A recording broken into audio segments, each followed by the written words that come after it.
I'm shocked. I'm shocked. I'm honestly, I'm shocked.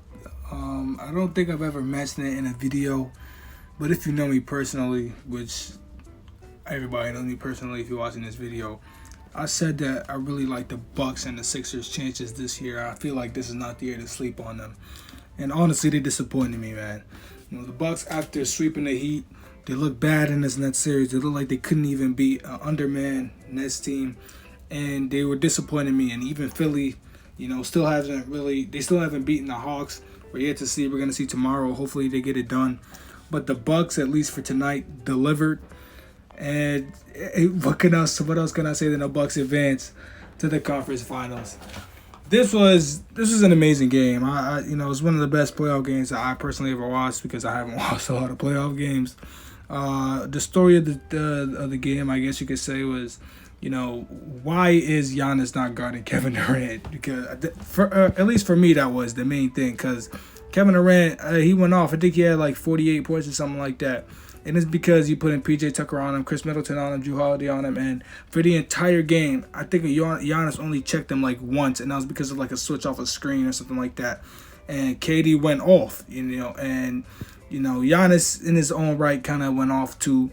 Yeah, I think he had 40, and it was just kind of confusing. And a lot of times I even got worried because just KD with the ball in his hands is one of the most dangerous things I think I've ever seen. Because KD he could just do everything, man. The shots, even that last shot, y'all know what shot I'm talking about. That was incredible, but I think that would have been avoided if Giannis was on him, just getting more size on him. But I guess it worked. Drew and Chris Middleton played, I want to say, almost horrible.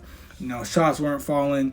They were kind of taking some bad shots, but Chris Middleton taking a bad shot turns into Michael Jordan, man. He's I don't know what else to say, man. Contested turnaround jumpers, shoot it in your face. He's banging it most of the times. Pause. But yeah, Chris Middleton and Drew, they really stepped up their game in the fourth quarter and like overtime ish. And they just had a big impact on the game that they weren't really having in the first couple quarters. Every now and then they would hit a shot. But yeah, I even saw a tweet from I think Draymond. It was like, this is why they got Drew Holiday, because he went 3 for 18 and kept on shooting, and that's facts. Drew Holiday never stopped, and I think that's really what really helped out the Bucks team. And PJ Tucker got fouled out. I saw that coming. I don't really know. Harden played kind of bad, and honestly, this isn't something that the Bucks should be. Actually, what am I talking about? This is something the Bucks should be proud of doing. People are saying, "Oh, the Nets weren't fully healthy." The Nets fully healthy are unbeatable. What are people not understanding? This is an accomplishment. Regardless of if Harden was injured, he had only 22 points. I heard on 29% from the field shooting. And KD obviously went off, and they still barely won, barely scratched out a win. And if a few things went differently, then we would be talking about how the Nets are going to the conference finals. But this is something that the Bucks should be proud of doing, because even them kind of had, people were tired, people were playing a lot of minutes. Giannis was gassed, and they still came out with this win, and it's great. Brook Lopez had a bold-headed movement in the fourth quarter. 2.1 seconds left, 2.3 seconds left on the shot clock, 8.1 seconds left on the for the time of the game, whatever, and he just holds the ball. He just holds the ball, passes to Chris Middleton, and he couldn't even get a shot up. And honestly, I thought the game was over after that. Obviously, Giannis made that big shot, but it wasn't a 3, it was a 2. If Giannis made it was a 3, I think the game would have been done. So yeah, man, I don't even know what else to say, man. I don't need to say where do the Nets go from here, because they still got Kyrie under contract. They still got KD on the contract, still got Harden on the contract, still got Joe Harris on the contract. Nicholas Claxton's only going to get better. Maybe you want to do something with DeAndre Jordan, maybe ship him off somewhere, but he's close friends with KD, so I doubt it.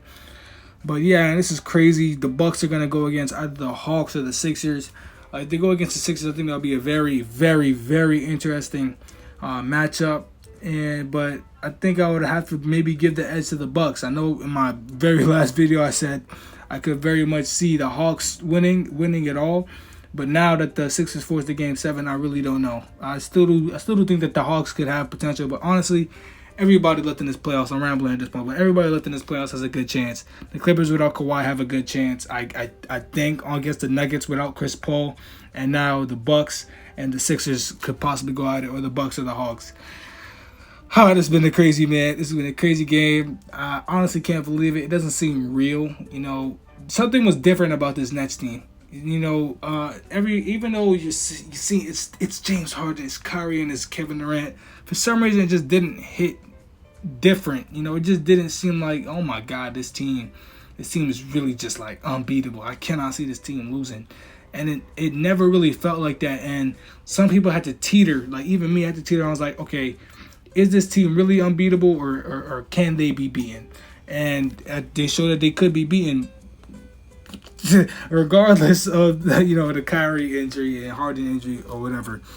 But yeah, I think the Nets can only go, I think, up from here.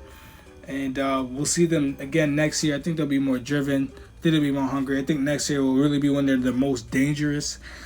And yeah, man, this has been crazy. Kevin Durant, he's great and everything, but I don't think Kevin Durant's the best player in the world. If you ask me, it is Stephen Curry. But this is kind of a long video. I kind of talk nonsense. I hope you guys enjoy it, man. It's crazy. It is crazy. These playoffs are crazy, regardless of all the injuries and all that, man. If you're having a good day, enjoy the rest of your day. If it's the nighttime you're watching, have a good night. Later.